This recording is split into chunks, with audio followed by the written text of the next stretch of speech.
Yesterday, I had the best session of my life on wing foil. It was so sick, and in this video, I'm going to break down what I think was responsible for that sudden change. Because it was not that everything went perfectly, that I didn't make any mistakes, and that I just mustered up a legendary performance. It was not that at all. In fact, I think quite the opposite. So let's dive into my experience and talk about what I had to relearn for the 100th time. And finally, we'll leave you with some practical tips in order to apply to your problems in your life. So first of all, the weather was immaculate. It was blowing 20 knots sustained with gusts up to 25, which is quite a lot. And for a bigger guy like me, almost 200 pounds now, with an absolutely massive beginner board, you need a lot of wind to create a lot of force to get up on the foil. So this set the stage for a very good performance, but did not guarantee it. In math terms, we'd say that the conditions were necessary, but not sufficient to perform well.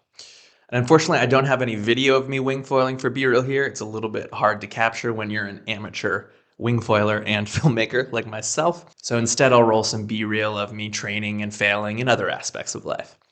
So my session started off pretty normal. I cruised out to sea on my good side. So in the normal stance, I usually feel pretty good and I'm able to take off consistently on that. But it's when I turn to the goofy side, so going in the other direction, up the wind, that I really start to struggle. And so yesterday was no different. I was struggling to take off despite looking at my feet and really thinking that everything was just the same as the other side. My alignment was good and I just couldn't figure out what it was, and it was starting to get quite frustrating. My balance was really off, but I couldn't figure out exactly why, and when I would take off, I would just touch down really frequently.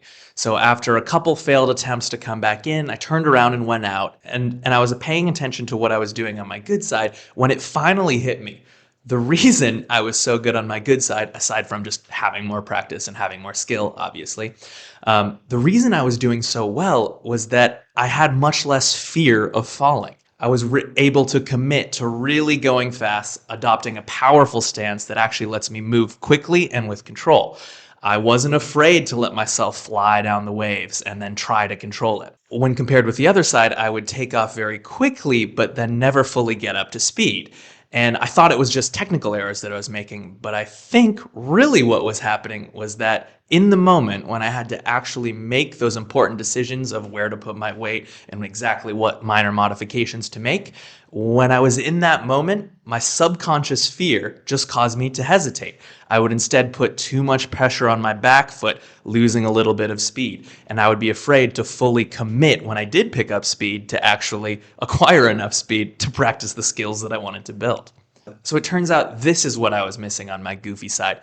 Yes, I lacked the same level of skill as on my good side, and I'm not quite as coordinated on my weak foot. But more importantly, there was a mental block. There was a fear and a lack of confidence that was preventing me from putting in the actual important work to develop those skills in the first place.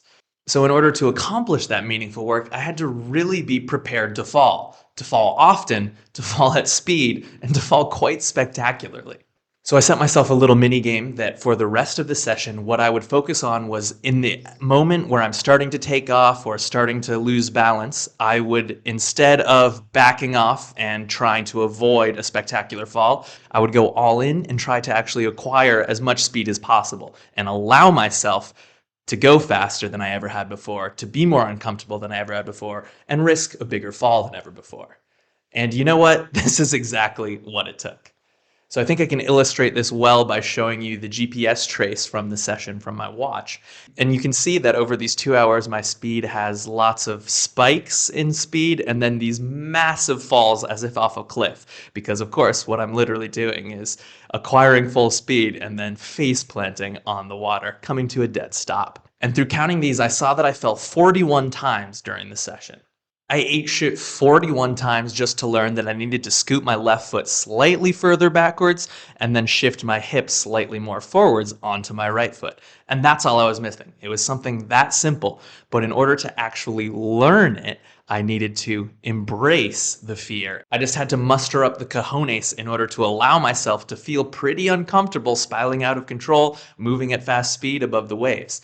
And when I did that, I was able to actually learn. So as usual on this channel, we're going to take this lesson and try to apply it to a problem in your life so that you can improve your fitness, your health, your business, whatever it is that you want to work on now.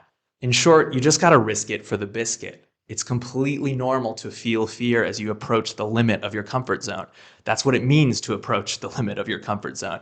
But it is exactly in this place that the most productive work can be done. And it's precisely in moving this direction towards your fears, not away from them, where your goals lie and where the most growth and learning is going to happen for you. So tell me, my friend, what are you afraid of trying right now? Where is fear holding you back in your current practices? Take a moment to tell us down below, and then in your next session, commit to taking a risk that you haven't taken before and allow yourself to fail spectacularly.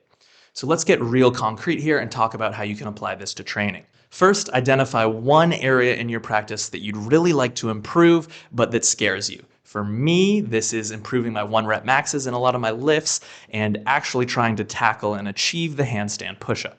In your next session, take one step to pursue that more directly. Open yourself up to the possibility of falling and failing, of not being strong enough or skilled enough yet to complete it. And you'll find that this will open you up to the possibility of actually succeeding. So lately, I've been doing more periodized training, working towards 5, 3, and 1 rep maxes in order to actually test my strength. And next month, I'm going to start working on the handstand push-up directly to apply the shoulder strength that I've built over the last couple years. Then observe how that helps you grow over the next 10 sessions or so. After that, find another mini goal or objective that really scares you and start taking steps towards that. So to recap this message one more time, because honestly, I need to hear this again. Step 1 is to dive in and just start making mistakes. Step 2 is to commit to a regular, long-term practice and be willing to wait at least a year to see real, durable, long-term, life-changing results. And step 3 is to tweak and iterate the process along the way, really making sure to pay attention and to enjoy every moment of the journey. Because pushing your limits is really, really fun. And what's fun gets done. Thanks so much, folks. Let's get strong for life together, and we'll see you in the next one.